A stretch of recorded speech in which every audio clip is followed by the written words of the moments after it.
नमस्कार मित्रांनो, आज आपण ह्या व्हिडिओमध्ये जाणून घेणार आहोत की महाराष्ट्रातील जमीनधारकांसाठी अतिशय महत्त्वाच्या अशा दोन विषयावरती आज आपण बोलणार आहोत।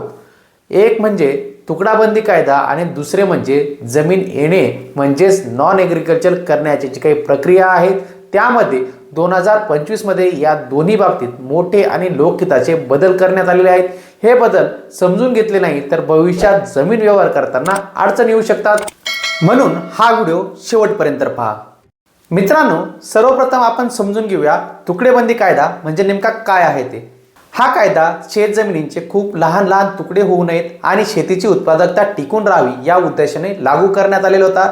या कायद्यानुसार ठराविक क्षेत्रफळ कमी खरेदी विक्रीसाठी परवानगी नव्हती, यामुळे अनेक लोकांचे जमीन व्यवहारात अडकून पडलेली होती। आता आपण बघूया 2025 मध्ये तुकडेबंदी कायद्यातील नोव्हेंबर महिन्यामध्ये ज्या काही सुधारणा करण्यात आलेल्या आहेत त्या सुधारणा नेमक्या काय आहेत।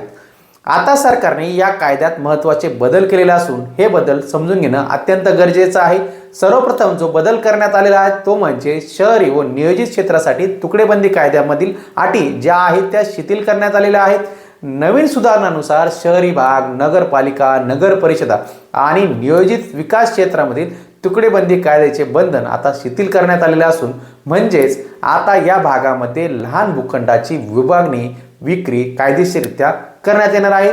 दुसरा जो महत्त्वाचा बदल आहे, लहान भूखंडाची खरेदी विक्री आता कायदेशीर मान्य असणार आहे। पूर्वी 10 गुंठ्यांपेक्षा कमी जमीन खरेदी विक्री करता येत नव्हती, मात्र आता 1-2 गुंठे किंवा लहान भूखंड ठराविक अटींवरती कायदेशीररित्या खरेदी विक्री करता येणार आहे। हा बदल सामान्य नागरिकांसाठी खूप मोठा दिलासा देणार आहे। जुन्या अडकलेल्या व्यवहार कायदेशीर आता मान्यता असणार आहे। अनेक लोकांनी पूर्वी तुकडेबंदी कायद्याच्या मर्यादेमुळे जमिनींचे व्यवहार केले नव्हते। आता आपण बघूया जुन्या अडकलेल्या व्यवहारांना कायदेशीर मान्यता कशा पद्धतीने देण्यात येणार आहेत। अनेक लोकांनी यापूर्वी तुकडेबंदी कायद्याच्या मर्यादेमुळे जमिनींचे व्यवहार केलेले होते, पण नोंदणीकृत किंवा नियमित ते व्यवहार झालेले नव्हते। नवीन सुधारणानुसार अशा जुन्या व्यवहारांना ठराविक प्रक्रिया पूर्ण करून कायदेशीर मान्यता मिळू शकते। त्यामुळे लाखो जमीनधारकांना मालकी हक्काचा मोठा फायदाही होणार आहे। आता आपण बघूया सातबाऱ्या उतार्यावरती अशा व्यवहारांची नोंद ही कशा रीतीने घेतली जाणार आहे। आता लहान भूखंडधारकाचे नवीन स्वतंत्रपणे सातबाऱ्या उतार्यावर नोंदवता येणार आहे। याचा थेट फायदा असा होणार की घर बांधकाम परवाना, बँक कर्ज, विक्री, खरेदी विक्री आणि वारस नोंद या प्रक्रिया आता सुलभ होणार आहे।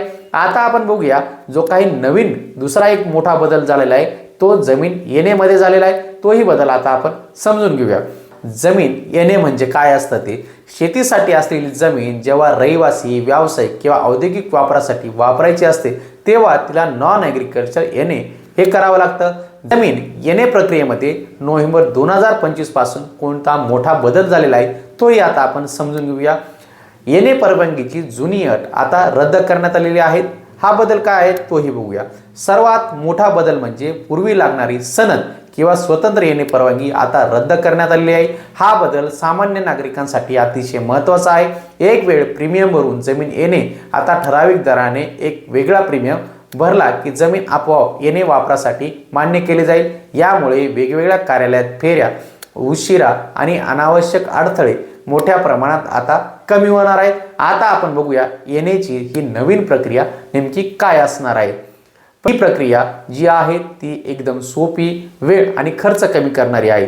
नवीन नियमामुळे येणे प्रक्रिया जलद झालेली असून खर्च कमी झालेला आहे आणि भ्रष्टाचाराला आळा बसण्यास आता यामध्ये मदत होणार आहे।